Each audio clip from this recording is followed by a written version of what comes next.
So we have the maps of the 1700s in Russia where it says Tartaria. Tartaria, by the way, is the fake name because there was something else before Tartaria and there was something else before Tartaria. But let's just stick to the 1700s and the 1800s of the Grand Tartaria.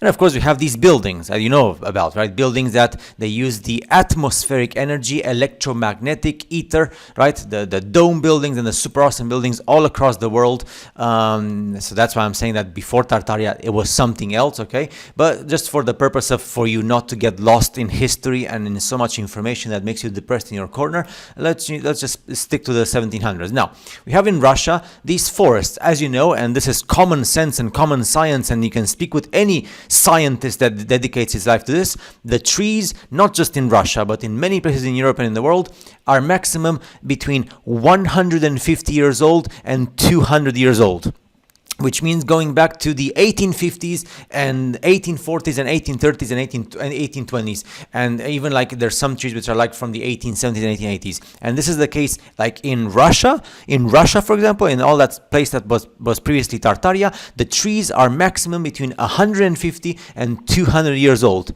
Period, which means that there was a massive destruction, and then afterwards vegetation grew again. Now we have these lakes in Russia, all across Russia. If you look at the maps on Google, Russia is filled with these sometimes even almost perfect circle lakes, perfect circular. Why?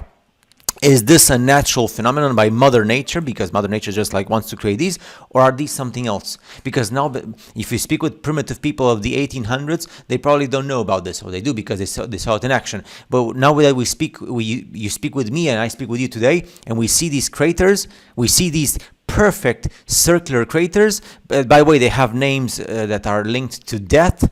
And now let me show you what creates these craters. These craters are created by something that the big majority of people will not like, because it makes them feel depressed. That's what truth makes you feel like, depressed. Not me, not you, but the big majority of your neighbors and your family. These are created by 3, 2, 1, boom. Boom and more boom. Do you understand? When you drop bombs, we call them nuclear bombs. I don't care if you call them nuclear bombs or massive destruction bombs. You drop these bombs even today, and this is the result on Earth.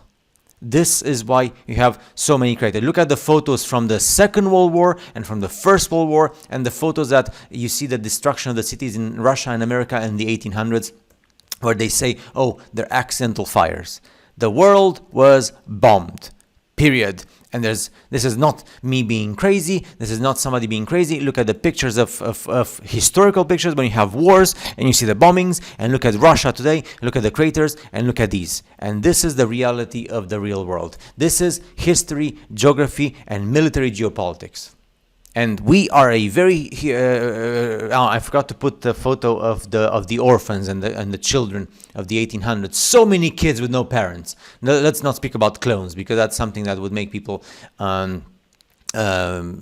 impact themselves in their corners. And by the way, the population of this area of the world, what we call Russia, back in the 1700s, 1800s, they speak about 130 million people. What's the population of Siberia, all that like north part of Russia where all these lakes are? What's the population now? 3 million. Sometimes I'm not sure if you have to take all the regions and stuff, which are like the sparsely populated areas of Siberia. By the way, once you detonate a series of bombs in a place, what do you have? You have nuclear winter.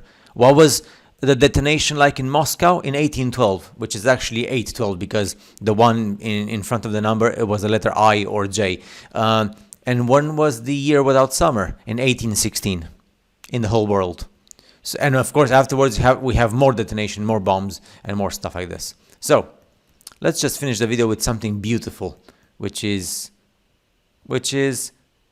these type of buildings. You should understand what this means.